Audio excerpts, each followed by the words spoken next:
calls out for 28.23 acres. It's actually 23.64 acres.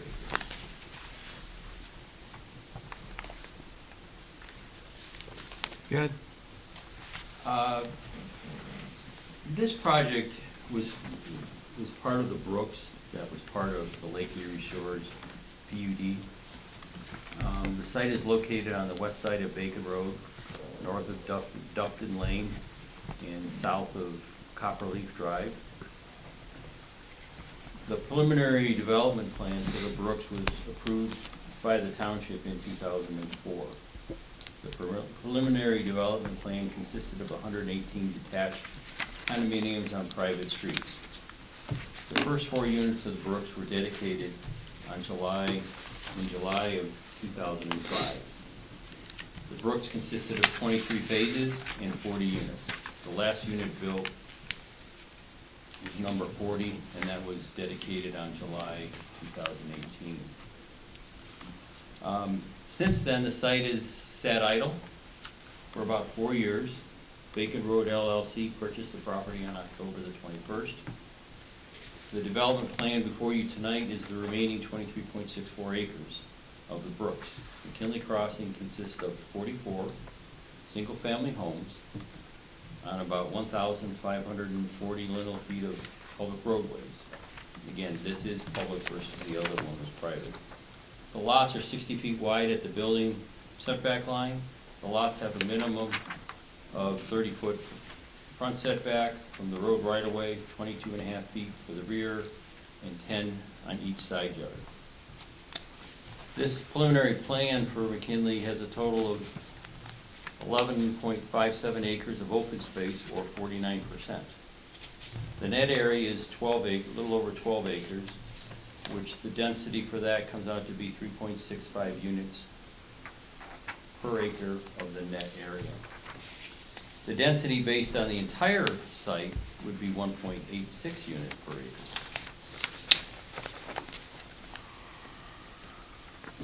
And I think it's important to note that since the Brooks was originally 118 units, or planned to be 118 units, with the 40 units that were constructed as part of the Brooks, and then the 44 units would be a total of 88 units for this site. So it's actually gone down by 34 units. So that's all I have. And if you have any questions, we're here to answer any questions you might have. I guess I have one question for you, Dave. We got a revised layout from your company on McKinley Crossing. Does this revised layout address the concerns that Dave Radacci and the Planning Commission and Lake County Engineer had? Yes, and Dave can correct me because he's here in the audience today. Under the Lake County subdivision regulations, you have a block length of 500 feet. And the original layout we had a street that was coming out very close to Dufton. And we also have another street to the north called Copperleaf, I think it is. Copperleaf. And the county engineer felt that having 2 streets come out onto Bacon was not a good idea. And then the block lengths, we weren't meeting either of them. So we revised the plan. We only have 1 entrance into the development, and it's centered between Copperleaf and Dufton. And there was actually only like a 200-foot window. You know, if you come 500 feet from Dufton, 500 feet from Copperleaf, it was 225 feet or something like that, where we had to put this street, and we do that. There are dimensions on the drawing that indicate that along Bacon Road. All right. Anybody else have any questions, or you want to, Mr. Novak, or you want to wait later? Hear anybody on Windward Commission members?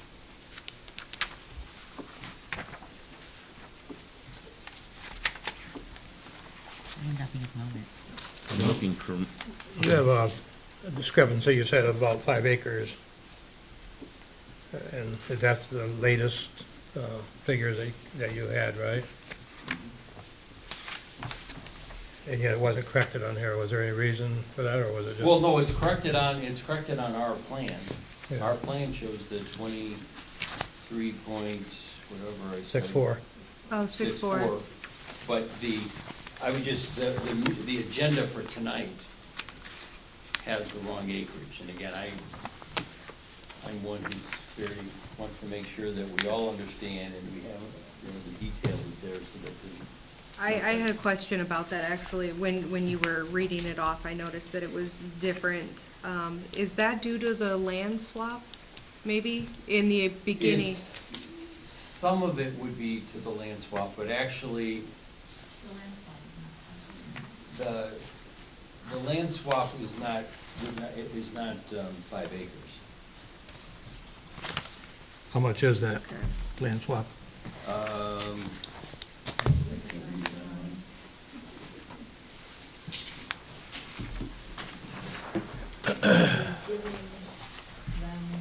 So we're giving them 0.28 acres, and we're taking 0.07 acres from them. Okay.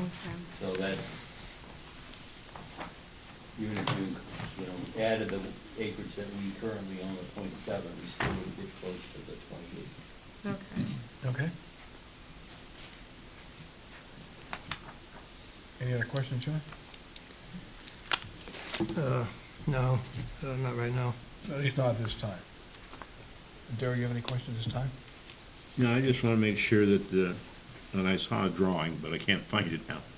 I got so many pieces of paper here, where you had redrawn that to show where that comes out. Yes, here it is. Yeah, I mean, if you want to look at I got this, it I right mean, this one's a little probably easier to read. And it's bigger. It's just so, again, here's Copperleaf, which is a private street. Yeah, Here's Dufton. yeah. So we're 602 feet from the center line of Dufton to our street, Mhm. and we're 581 feet from Copperleaf to McKinley Lane. So we're not quite centered, but Yeah, close. well, the thing I looked at too, you had a dimension to what looked like a road to the east but of Bacon Road, with a Well- larger building in there.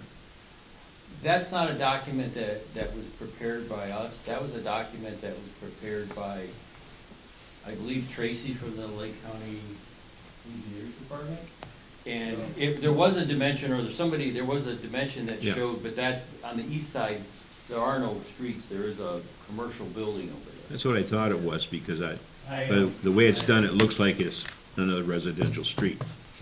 And I prepared that drawing, and they were showing that the 200-foot, the 200-foot window Mhm. was the only space you could put the road on that side of the road, and then we did a 150-foot offset Mhm. from the driveway for that building to the other direction. So, and it's all, if you put it into that 200-foot window, we're good on all our Okay. experts of the planning. Thanks for that clarification, Dave. We'll be up in a minute. Hmm? Any more questions for Mr. Novak? Nope. If you have none, Dave, you can sit down. Is anybody else for the proposal? Anybody against the proposal? I just had one more concern. Oh. I just kind of, didn't have a lot of time to study this as far as the acreage is concerned, but I see that it's figured out to be like less than 4/10 of an acre, 3/6 of an acre per unit. Is that falling within the guidelines that we have currently? Yes. Subsection, and I'm sorry, I didn't write that on my staff report, but let me pull up our resolution. These will be public streets, right? Yes. Okay. Anything else? I'm not trying to push anybody, make sure, so we're, Yeah, Dave, I'm Mr. gonna provide the minimum acreage, or please the state minimum your lot name size. and. Dave Verdacci, Lake County Planning Director, 105 Main Street, Suite 105, sorry, Suite 104B, 401B. Dot, dot, dot. Still in trouble then, huh? Yeah. You know, Jim Jim, Benson. Okay, the preliminary plan that first of all, this is technically not a full-fledged map amendment. The land was already rezoned to FPUD back in 2004 and was approved for 118 single-family detached condos. This is actually a modification of that map amendment to allow for 44 single-family detached homes on fee simple lots. The preliminary plan, we keep calling it preliminary plan. The plan in front of you tonight has been submitted to the Planning Commission for consideration at their Planning Commission meeting on January 25th. This design meets everything that we were looking for. Initially, when the first plan was submitted to us, and we finally caught the issue with the block lengths. There were two roads not connected together. We were going to require a couple of variances on that. One was a block cul-de-sac length variance. There was the interconnection. They weren't going to connect the two roads together. We were going to require that, and there was a short block for Dufton. Once we determined that Copperleaf was also going to create a problem, that's when the county engineer suggested one connection. This plan that's in front of you only requires one variance in our subdivision regulations, and that is cul-de-sac length. From Bacon Road to the end of Creekside is 1,239 feet. It exceeds our cul-de-sac length by 200 feet. They asked for the variance as part of this review. We're going to have, and we'll make a recommendation to the Planning Commission, and they will act on that this month. Anybody have any questions for Dave? No, I like the idea of having only one access point. I know from a safety standpoint, two is better, but given the number of streets you got coming in and access points, I think that what you asked for here works better. We discussed, the county engineer and I discussed the matter, and Bacon Road, it keeps the flow of traffic flowing and makes it a safer area. If we had a couple of these streets with short blocks, then you have a chance of more accidents happening. Yeah, well, see, this, Bacon Road's kind of a major, almost a major arterial, because they're picking up all the traffic up in that area and bringing it out. So you want as few connection points as possible, so I agree with the county engineer. That's all I have to say. The only thing we were disappointed in is that when they came in for they had a pre-application meeting with us, is that the county engineer was at the County Engineers Association of Ohio meeting, so she wasn't able to make it. She did make the comment about Dufton being short in an email to us, and we sent that information to the engineer, but because it wasn't brought up at the pre-application meeting, we all missed it. If we would have caught it at the pre-application meeting, we wouldn't have had to scramble as much as we did. It's fine. So basically, except for, what I'm hearing from you, Dave, is that basically, except for the variance for the length of the street, this pretty much meets what you folks are looking for. Correct. Okay. And they did revise it based upon your recommendation of cutting it down to one street and one access point in Bacon Road. Yes. And that's definitely was a good idea, because I didn't like what I saw preliminary wise. I was gonna make a statement at that point, but I'm glad it happened. Anybody else have any questions for Dave? Dave, thank you very much. You're welcome. Staff report?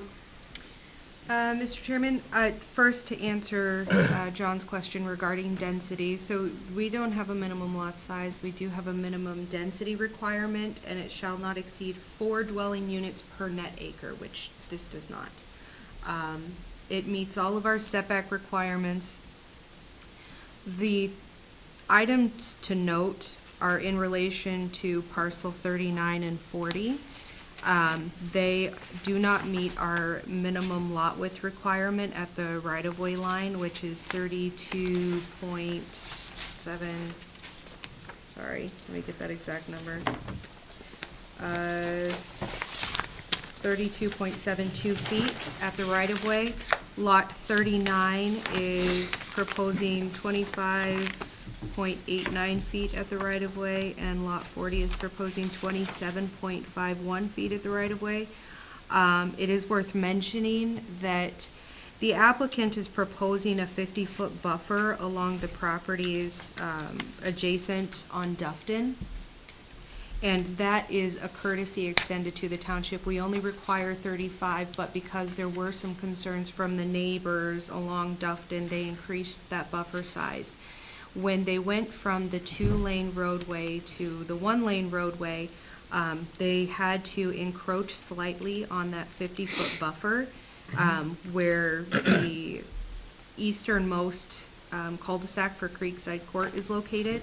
And it was the trustees' request that they pivot the cul-de-sac slightly, which has narrowed these lots. Other than that, the development meets all of our zoning requirements.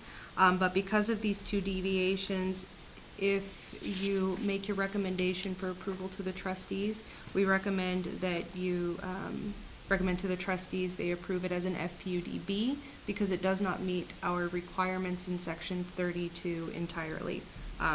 39 and 40, the width of the right-of-way line would be the exception, making this an FPUDB zoning district. So basically, they'd be asking for a variance, am I right, Harley? They aren't asking for a variance.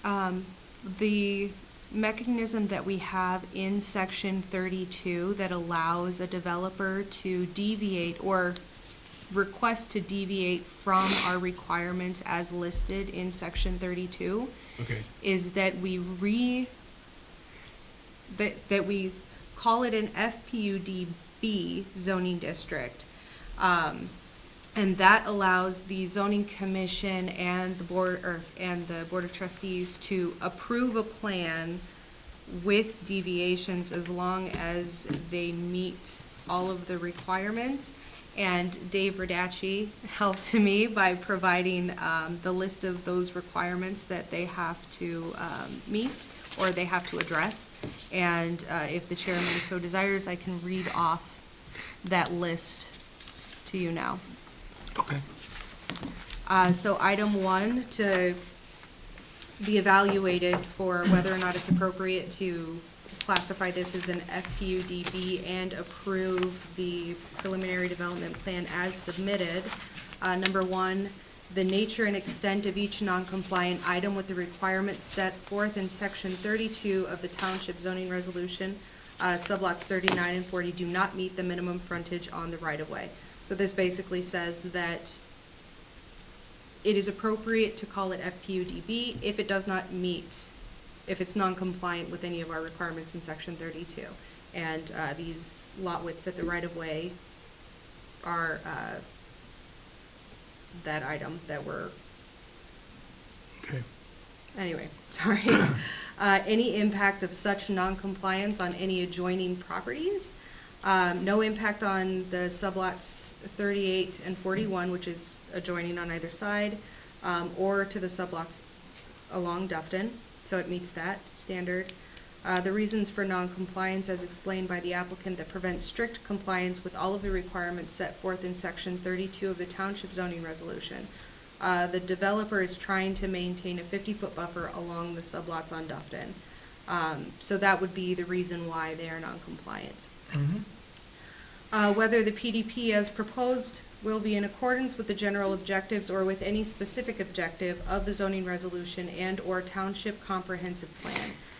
The modification is in line with the purpose statement of the FPUD, which is to be flexible and to promote the variety and flexibility of land development for residential purposes necessary to meet these demands while preserving and enhancing the health, safety, and general welfare of the citizens of the township. Number 5, whether the PDP will be harmonious with the existing or intended character of the general vicinity and that such use will not change the essential character of the area surrounding the proposed FPUD. The modification is harmonious with the existing and intended character of the neighborhood. Number 6, the impact, if any, such noncompliance will have on existing and proposed vehicular traffic patterns. There are None with the county. My staff analysis of the situation, I do have a slight concern with the way that the driveways will be proposed on these two, specifically because we require the two-car attached garage. So the width of the driveway at the right-of-way, I'm not sure if that apron will extend.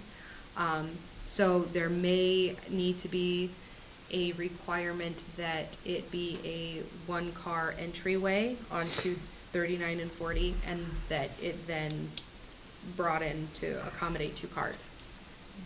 That is the only comment we have on item 6. Okay. And then number 7, any other factors the zoning commission or board of trustees consider relevant? So it's whether or not the zoning commission and the board of trustees prefer the larger buffer along Dufton or the wider lot widths at the right-of-way line. I have a question. Go ahead, Gilbert. On sublot 37, I'm looking at the setbacks on those, and everything comes pretty much to mind, but when you take the building envelope and match it against the line that you've left, it doesn't match to the depth the others are. Is there a reason for that?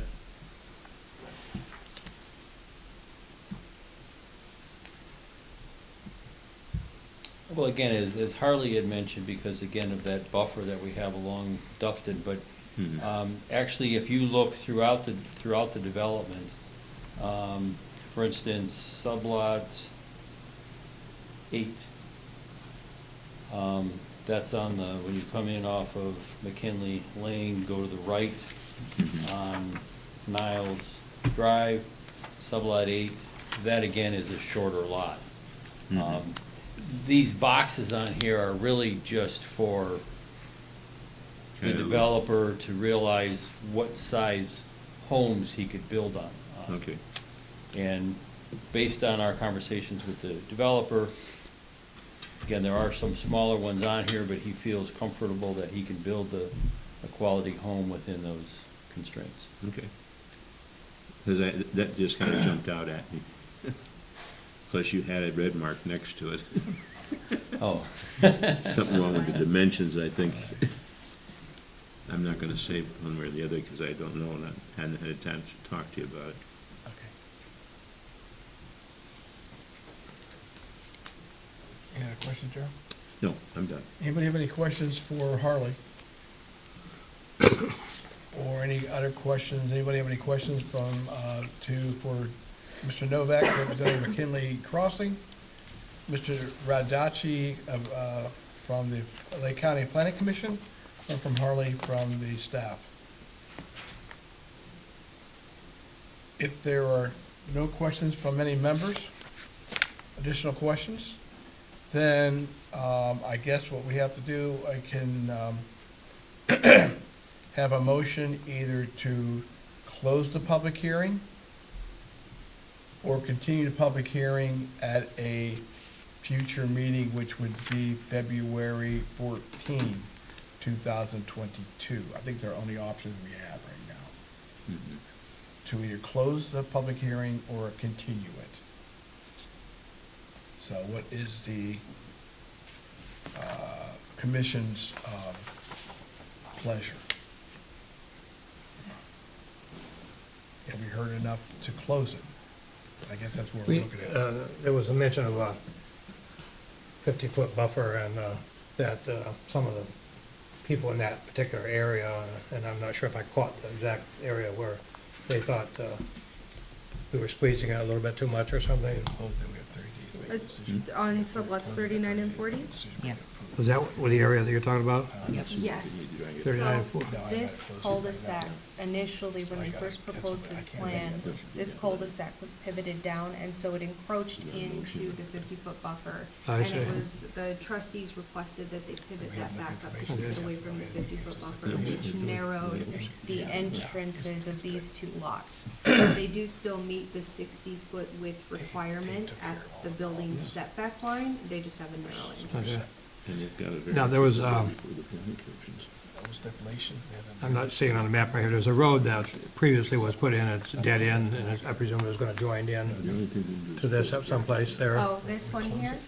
I guess that's probably the one. So they're removing this roadway, and the culvert that goes over McKinley Crossing here. This was another issue that, the developer is addressing. The Brooks was actually, I guess the Brooks was built low, and the culvert through the creek was smaller than the flow would allow. You wanna speak on that? Yeah. Dave, you help clarify that, please? Yeah, the dead end that's coming out of the Brooks is a private street.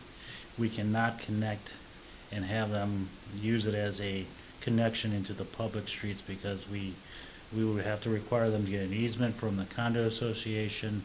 It's not there publicly for everybody to use, it's there for the purpose of the condo association.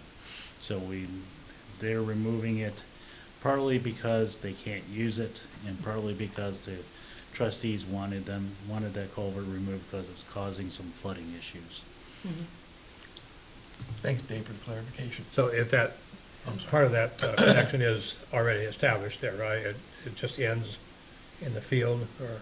Yes, remember, currently the road comes across the stream and dead ends just past the stream. They're going to remove the culvert and the pavement and cut it back away from the stream, so, and then as part of the land swap. The condo association will have to uncondominiumize it, turn it back to regular unsubdivided land, and they'll transfer it over to the adjacent property owner, and then the developer, Bacon Road LLC, will transfer over another piece of property that's over by units 1 and 2 or 39 and 40 of the Brooks off of Copperleaf. It's marked as a, if you don't mind, I apologize. That's all right.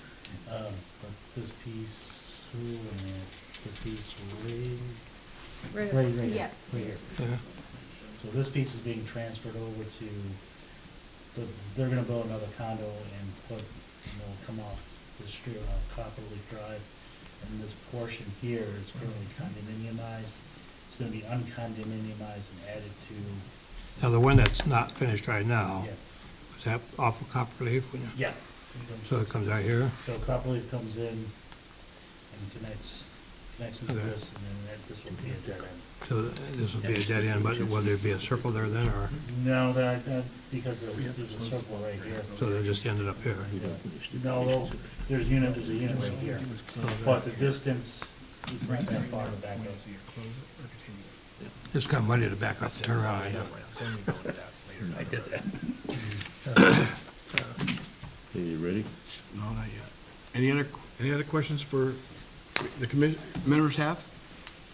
Okay, if not, then we have to make a decision either to make a motion to close the public hearing or make a motion to continue the public hearing for further information. I'll make a motion to close the public hearing. Okay, I got a motion to close it from Darrell. I'll second.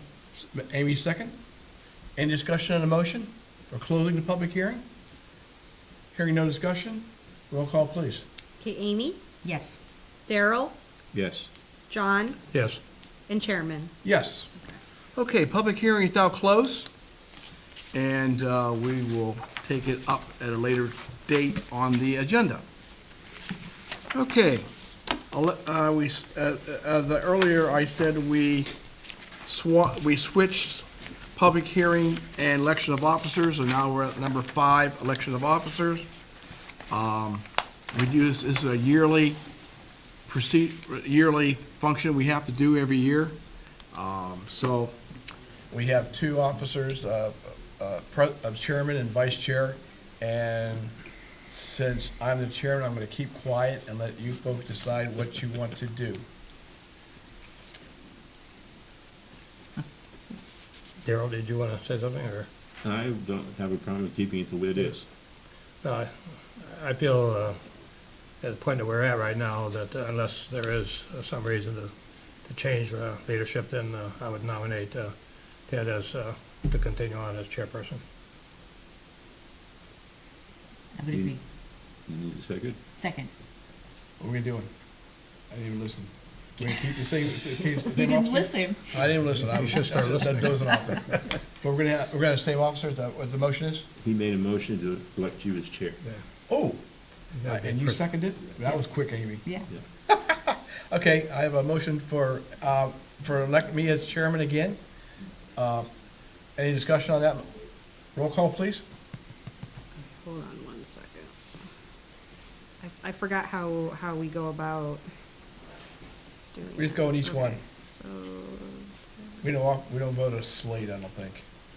Just on each one. okay, okay, Daryl, Yes? John, Yes, Amy, Yes. Abstain. okay. Okay, we have, need a vice chair. okay, on the vice chair, I feel that we have an excellent runner-up, and she's taken care of a couple meetings already this year, so I will nominate Amy as the I'll second it. vice chair. A motion to second, Amy be the vice chair. Motion made by John, seconded by Daryl. Discussion? Hearing none, roll call, please. Okay. Okay, John, Yes, Daryl, Yes?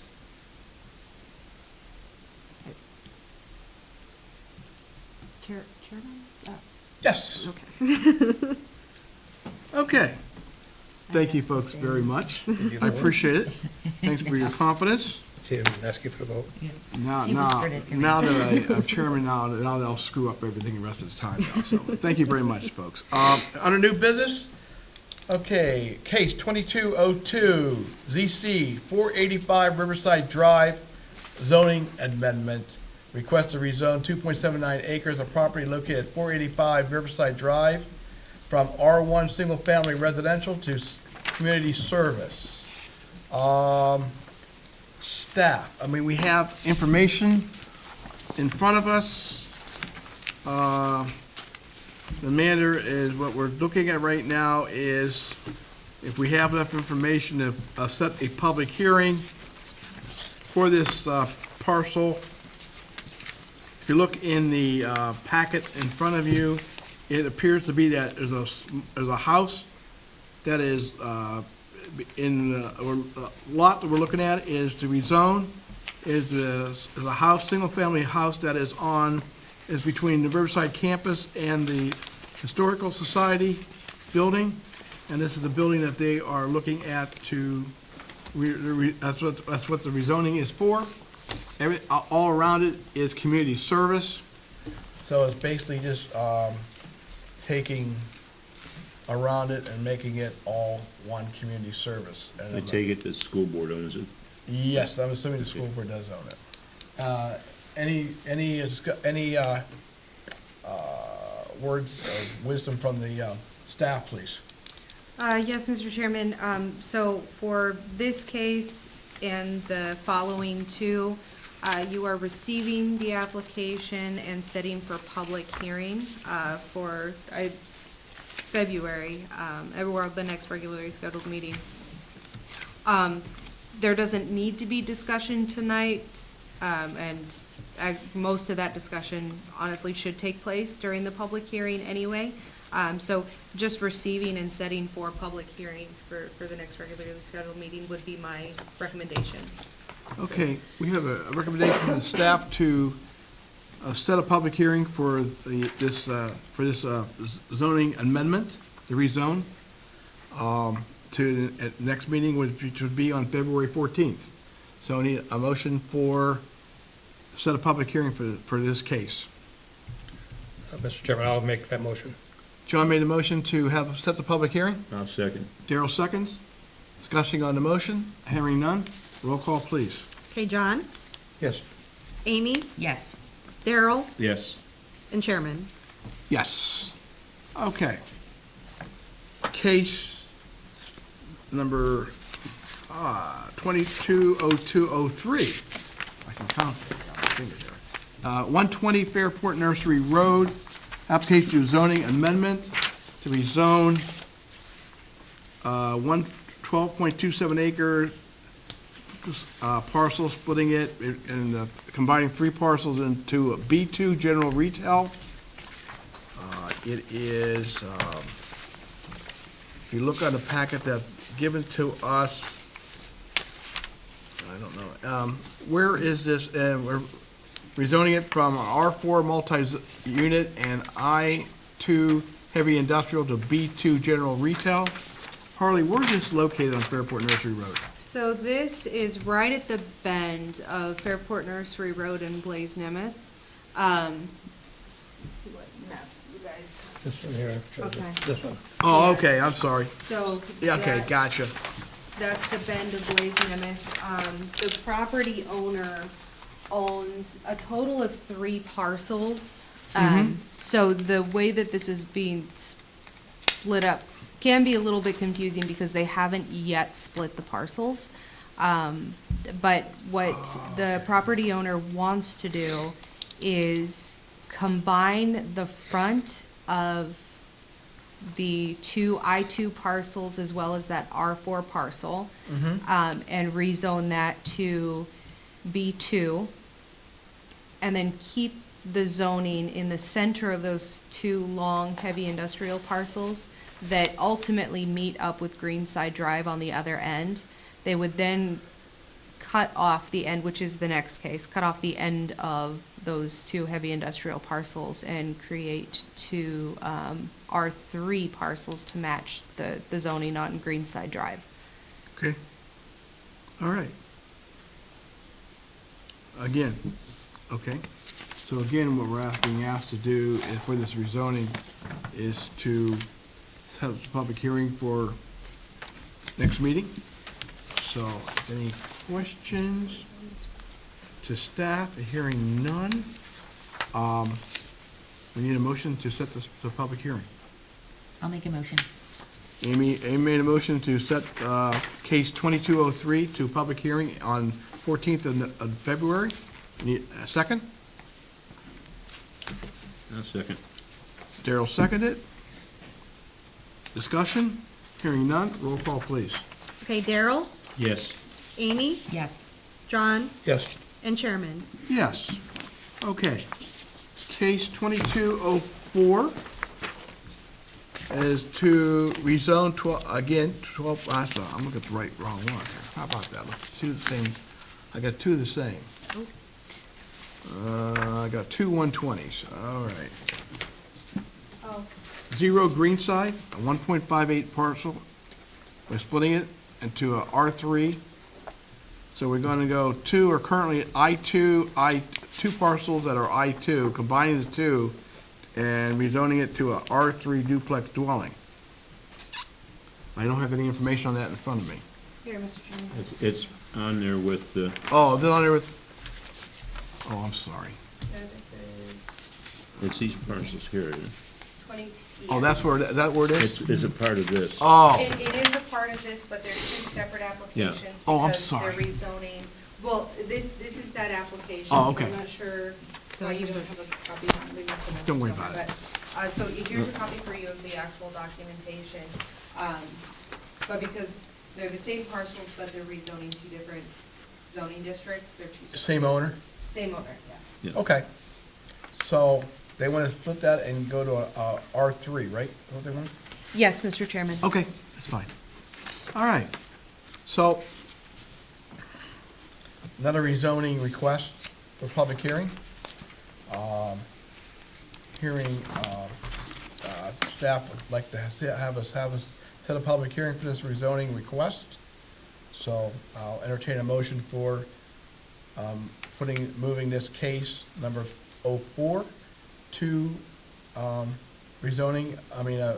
public hearing on February 14th. so move. John made a motion to put this, set up the public hearing. I'll second. And Amy seconded. Any discussion? Hearing none. Roll call, please.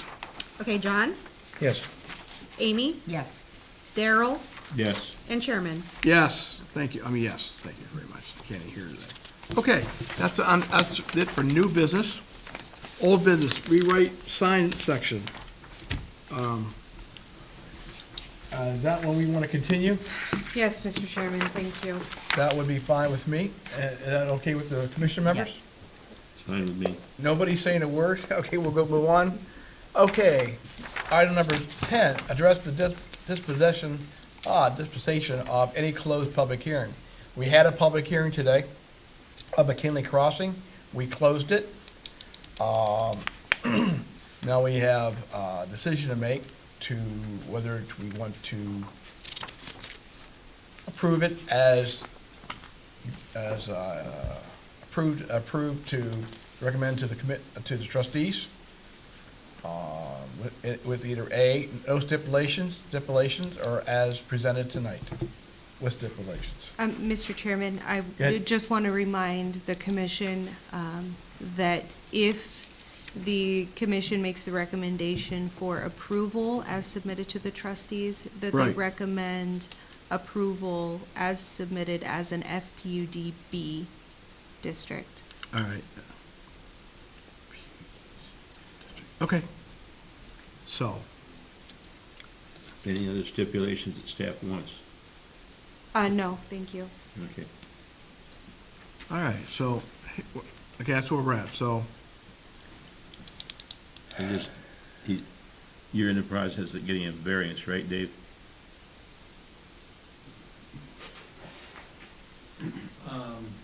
The only variance that's required is Cul-de-sac thing. the block length, and as Dave Radacci mentioned, on January the 25th, it'd be before the planning commission, we've asked for that variance. Yeah, okay.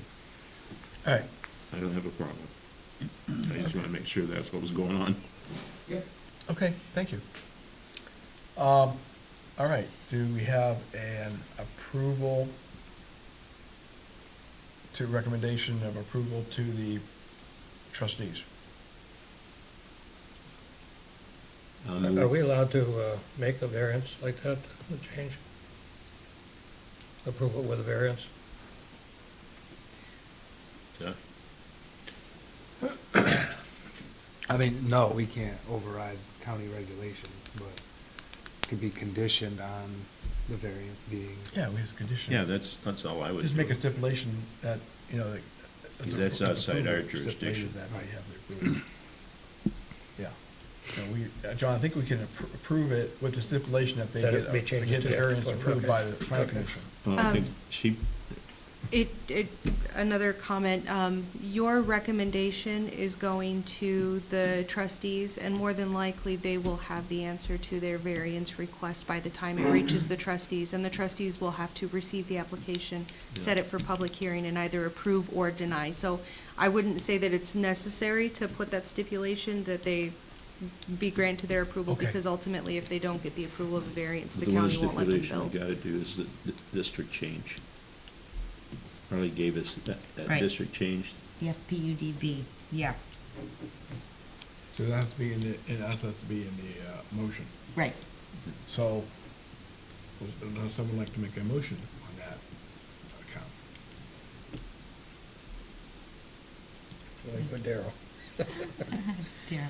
Now, I don't know how to word it, but I would make a motion that we approve this with the change in district to, what's that?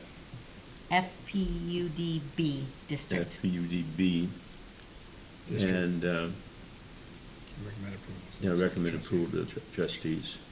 Okay, we have a recommendation on the table to approve it. Do I hear a second? I'll second. Amy seconded. Any discussion on a recommendation for approval? Hearing none, roll call, please. Okay, Amy, Yes. John, Yes. Daryl, Yes? and Chairman. Yes. Okay, so that's been approved by the commission for I gave you that back. for trustee consideration. Okay. Number 10, number 11, items being held for public hearing. We talked about that. Zoning inspectors report, please. I have nothing to add, Mr. Chairman. Go ahead. And none? Okay. None. Any further business to come before the commission? Hearing none, I will adjourn the meeting at 7:21. Next meeting is February 14th, Yes. 2022. Want to get winter over with, how about that? I don't mind getting winter over. All right, thank you very much, folks. Have a good evening, and the rest of it. After this meeting, you better have winter over with.